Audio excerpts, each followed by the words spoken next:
Hello and welcome to today's LOL Esports Round Up, where we're going to cover the news of the last 24 hours in the LOL Esports space. The LPL snowball continues to roll. I feel like I've said that the last few days, and I probably have. But the fact of the matter is, once Rookie and Knight really kind of squared away where they were going, we've had LPL news ever since. So let's get through that, and then a couple LEC teams announced their rosters officially today, so we can finally talk about those. Zoo, who was dropped by Top yesterday, Victory 5 picked up in place of PP God, who they dropped at support. Zoo, 2-6 KDA, 71-3 KP, 7 champions in 13 games, 21 years old. This happened in spring. He lost the job to Mark, and, I mean, Top is probably better for it. Think of it the same way LPC was when he went to LGD yesterday. A player that kind of lost the job on a top team and now is trying to reinvent themselves. Victory 5, rumored to be going more budget. Rookie now gone. Karza being rumored to be out. Rich gone. Fodic's really the only person there, so hopefully Zhu can play some Tom Kench. Set. What else is a really good? Well, some Seraphine. You know, let's just name all the champions that can be played in bot lane alongside a Senna, right? That is what he needs to be able to play. Weibo made a few moves today. They officially announced that they signed Light and Crisp in the bot lane to join Xiaohu, who they signed yesterday. Light joins from LNG. He had a 488 KDA, 989 CS per minute, 66.7 KP, all very good numbers. 35.7 kill share, 25.6 gold share. Only 21 years old still. These are playoff numbers. He excelled in the playoffs, did a fabulous job for LNG. Definitely one of their more consistent players. I know his builds are a little sus, but versus Tarzan and Duanby, two players that really made some suspicious activity and decisions, I mean, Light did what he could. Crisp is joining him alongside. Crisp playing for BLG last year. 369 KDA, 77.7 KP, 14 champions in 42 games, and is 24 years old, so a lot older. Still in his prime. Some people think that he's done. I think that there's still something left there. And BLG last year was such a tire fire, it's really hard to blame him. They had 3 different 80 carries throughout the year between Uzi, Doggo, and Rise. To really condemn Crisp for such a screwed up situation in the bot lane, I think is a little unjust. Angel is freed, allowed to leave from the mid lane now that Xiaohu's there. Angel is allowed to seek other opportunities. Really not many left, unfortunately, but he is a free agent. 477 KDA, 857 CS per minute, 67.5 KP, 19.6 kill share, 21.8 gold share, 11 champions in 41 games. This occurred in regular season. These are solid numbers. I think I went over this in my top mid laners video. Angel is not a carry. These numbers definitely indicate that. He is more of a facilitator. 67 KP, 19 kill share would indicate that. In addition to the 8.5 CS per minute, like, he is doing his job. He's, you know, not getting behind too much in lane. And, I mean, he's making things happen. Still only 22 years old. There's still something there for Angel to be, you know, I mean, to offer to teams. Hopefully he finds a home that fits him. I mean, RNG now needing a mid laner, for example, you know, as these spots start to fill up here. Ultra Prime announced who their head coach is going to be. Radis comes up from Ultra Prime's academy team. Radis was the coach of PCS's J team in 2020, going 21-15. That's his only, like, high-level pro coaching experience. Otherwise, he coached Ultra Prime's academy team last year. LGD announced that Xiaohu is joining. Xiaohu is he's a solo laner. He's a top laner. He's going to compete with Chelsea in the top lane.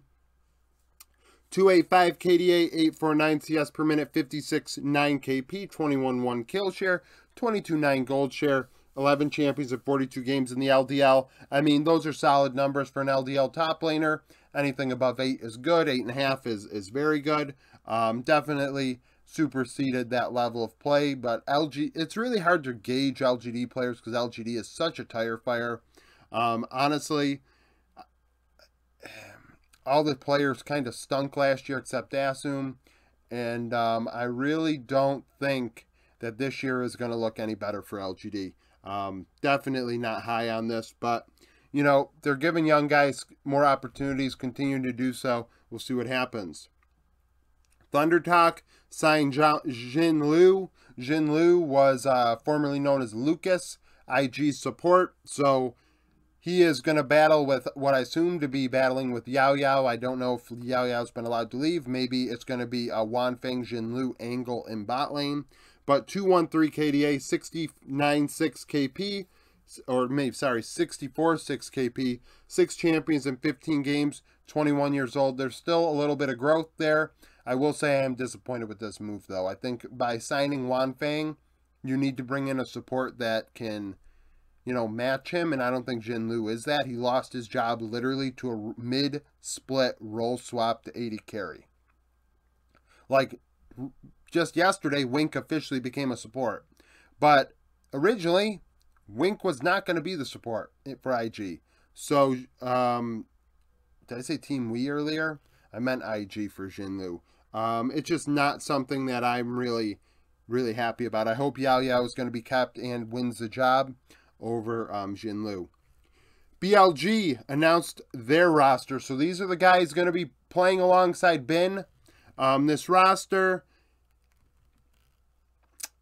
I think a lot of people are like happy about it, but at the same time, I think that it's not.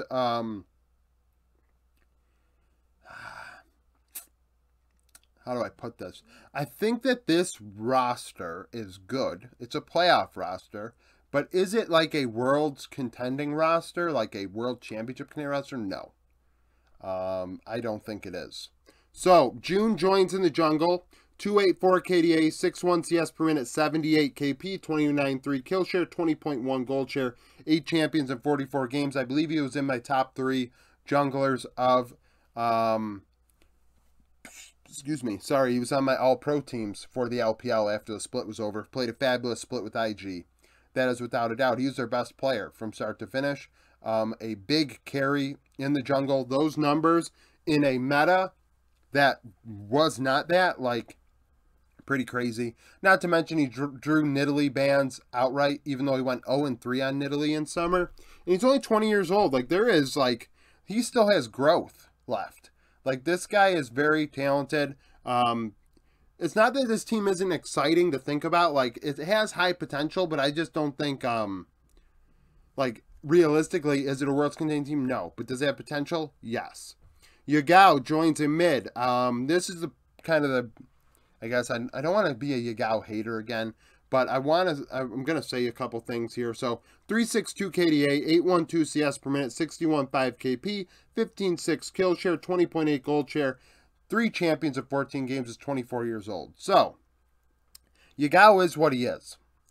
Obviously these numbers were at Worlds, so it's the highest level of play. It was against Caps, Showmaker, I know Joe Pune, whatever, Faker. Like, he played some really damn good players, right? That is, I mean, even Larson is no slouch in quarterfinals in lane. So, these numbers are bad.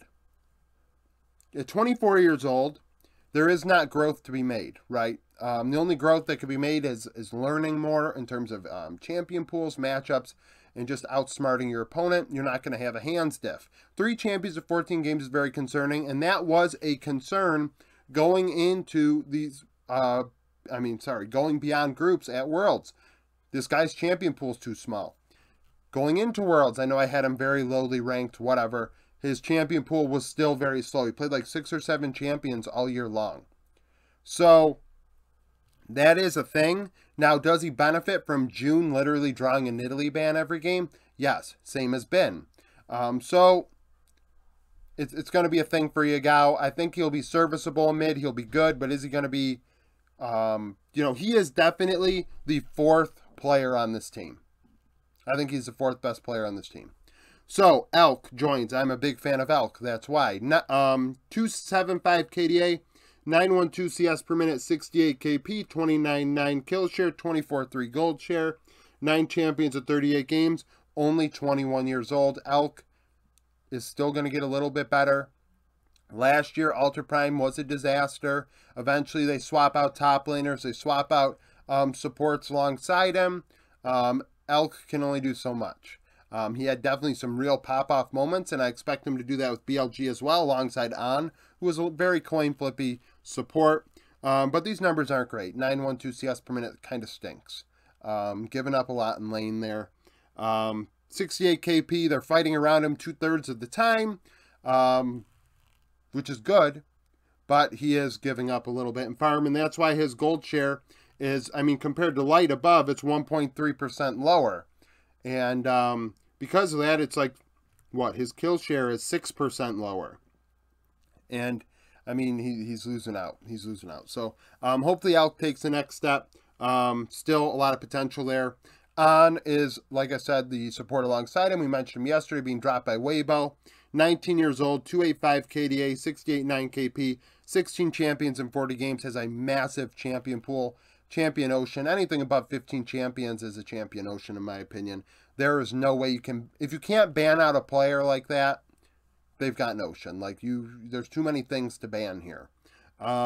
Does he int from time to time? Yes, but he's still very young at 19 years old, so there is growth to be made. For him, I would have preferred a guy like PP God, or honestly, bringing in Ming or Mako would have been awesome for a veteran presence on this team, because it is very young, outside of Yagao. So, LNG has announced who's going to play with Tarzan. Not a big fan of this LNG roster. Tarzan's I think Tarzan has been placed in a prison. The only good top player that kind of hasn't been allowed to venture out in the LPL this year. Zika joins from IG in top lane. 2.5 KDA, 849 CS per minute, 54.4 KP, 19.6 kill share, 22.1 gold share, 9 champions in 44 games, is 19 years old. Zika had some good moments, but I feel like, I'm trying to think back, I feel like his Tryndamere, like that Tryndamere meta was definitely his vibe in spring.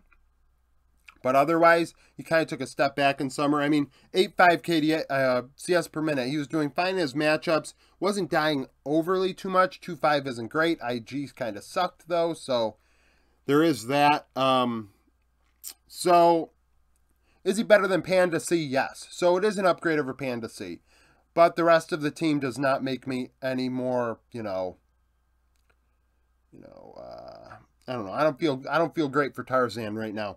Yukai is going to go in mid. Yukai, IG's mid laner from last year. 237 KDA, 808 CS per minute, 70.4 KP, 18.6 kill share, 21.2 gold share, 14 champions in 21 games as he split time with Mole. And Mole, we went over yesterday, stinks. So Yukai should have been getting all those games, in my opinion. 20 years old. So Zika and Yukai have room for growth. They can get better, for sure. They're very young, but these numbers are not great for him. I mean, he got out-farmed by his top laner 1 CS every other minute, pretty much. And that's not great. That's not great at all. LNG, I don't think their AD carry's been announced to replace Light. I mean, I don't know who they're going to pick. Teddy's still available. Gala's still available. There's a couple more, but at the same time, I don't think that those guys are saving this. Hung is going to play support. 343 KDA, 72.5 KP, 11 champions in 40 games, 19 years old. Still a young player. Had some int moments with FPX last year. I think FPX will get into them. They're the next team listed on the other board that we're about to go to. But I don't think Hung was the issue with FPX. The jungle was the issue. So, and it's a shame because honestly, I always say it, if Bechuan was kept with FPX, that team is a playoff team. That team is nasty. And now Thundertalk benefits from it. So that's it for this board. Now on to the next one. All right, now for the rest of the news for the day. FPX announced that they're bringing up multiple players from FunPlus Phoenix Blaze. They are going a budget direction with LWX, stuck on the team, being a franchise player and all that. Gonna stick it out. I'm gonna go with Howie, Hayao. I mean, I don't think this guy was ready. So 317 KDA, 485 CS per minute, 67 KP, 18-3 kill share, 18-2 gold share, 8 champions in 14 games at Asia Stars Challenge. Those are the stats I'm using in these FPX players' stat lines, 19 years old. So the guy's got some room to grow, for sure, like I just said for all those other players. But did he meet my thresholds to be promoted? No. I have seen some folks say that he's good. So maybe he's good. I haven't really watched him play all that much outside of a couple games from Asia, from Nest, I believe. So we'll see. I don't have my hopes up. Jing Yi is their 80 carry that they're bringing up. 433 KDA, or sorry, 453 KDA. 961 CS per minute, 66.5 KP, 27.5 kill share, 25.3 gold share, 5 champions in 14 games at Asia Stars Challenge. Age isn't listed. Gonna battle with LWX. We'll see what happens there. This guy did do solid at Asia Stars Challenge. Definitely was not gapped from what these numbers are telling me. Got into 2/3 of fights, which is good, and also met the threshold in getting farm, so wasn't getting, you know, super far behind on average, which is a good thing. So maybe the 80 carry position's fine. Lele, the support, 324 KDA, 72.9 KP, played 8 champions, and 22 years old. So a little bit older. This guy is what he is. It's kind of why I mentioned that Hung might be better than him. Hung is younger than him, and I didn't think looked too out of place last year. I know he had some int moments, but young players will do that. So, it's a weird direction to go. I understand if they want to pair together the bot lane to bring up at the same time, but if you're also re-signing LWX, I mean, there's a lot of potential that you're not going to have this bot lane together. So FPX, I think, is not going to be very good this spring. Fnatic announced their roster. So Reckless is officially, we've known this for months now, but I mean a month now, but it's official. 481 KDA, 918 CS per minute, 67 KP, 26-1 kill share, 24-2 gold share, 7 champions in 18 games in the French league during summer. He was in contract prison. Reckless, I'm going to say right now, Reckless is my favorite player ever. You know, I don't have favorite teams, but Reckless is my favorite player. So I am thrilled that he is back. 26 years old. Is he going to stay Fnatic? I do not think so, but I think he is LEC worthy.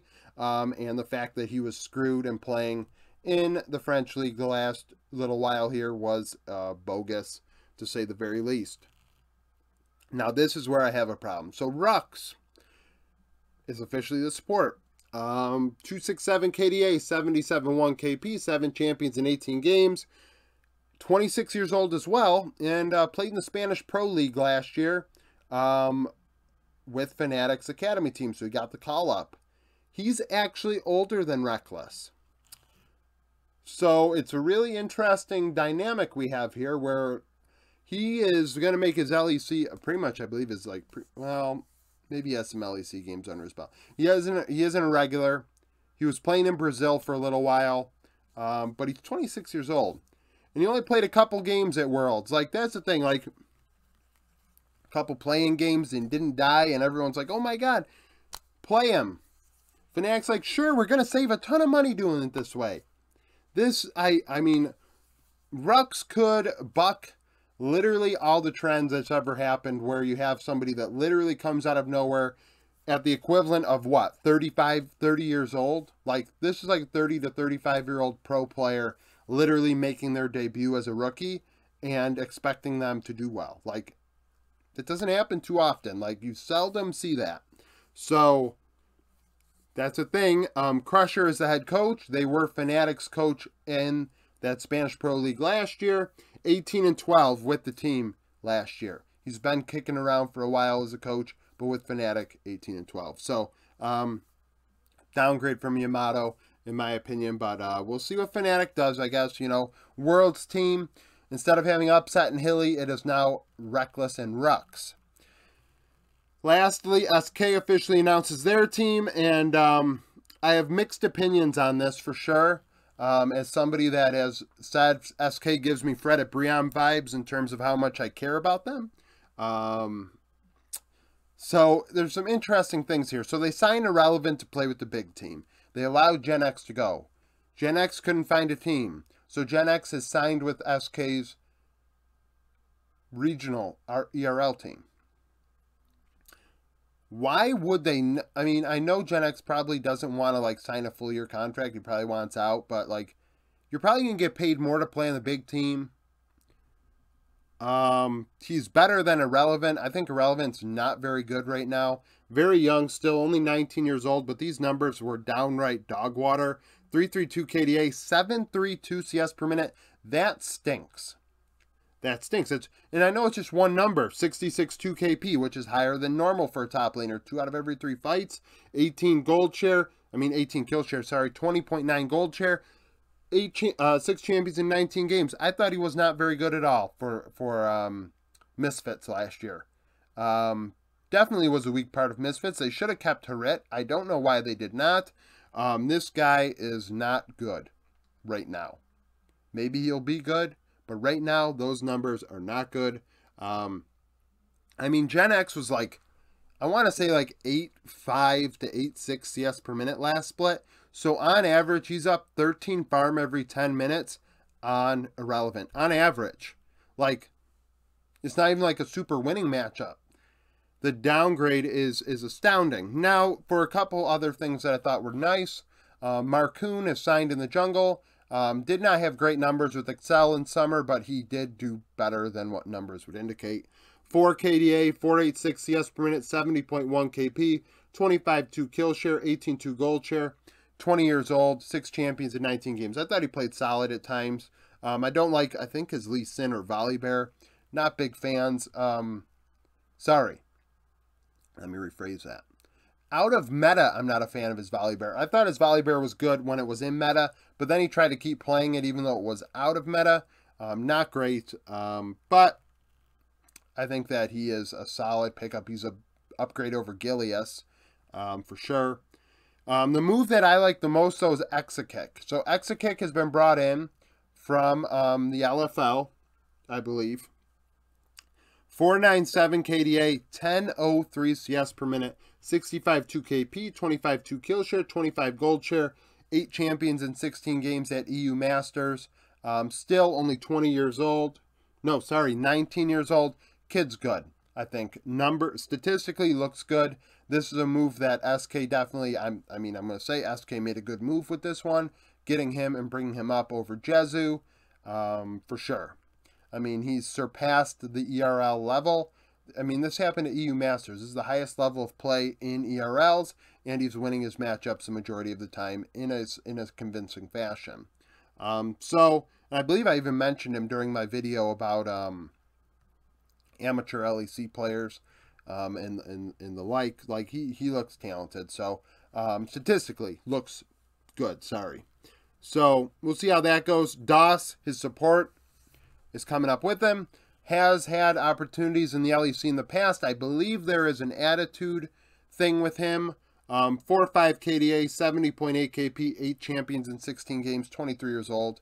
These stats are from EU Masters. So I mean, you brought both up at the same time, so maybe that was a package deal that just kind of had to happen. All I hear about, though, is that, you know, it's a little bit of drama with this guy. You don't want drama from anybody, let alone your damn support, because your support is like, come on now, like, if you're the support, be humble and just ward and do your job. So not great, but nobody says he stinks. They just say he has an attitude problem. So that's a big thing there. So SK may have a bot lane. They may have a jungler. Syrtus is the only one that stays. So that is the SK squad, and that is it for the roundup today. Thank you for watching. If you liked it, like it, subscribe to the channel for daily League of Legends content. A lot of content that I could do that I'm kind of just sitting on right now. As we have news to go over instead, I don't want to double upload, triple upload yet. I know that soon I'm going to be quadruple uploading, which is going to be a lot for you guys, so hit the notification bell. Why would I be doing that? Well, we got to preview the teams, right, once they have their rosters announced, and do team videos. So that's 57 videos, and I believe Spring Split's going to start within a month here, so there's going to be some, you know, doubling and tripling up, quadrupling up. We're going to have a lot of content, so hit the notification bell. Thank you for watching. I hope you come back for more content. Oh, by the way, join the Discord, follow me on Twitter, become a YouTube member.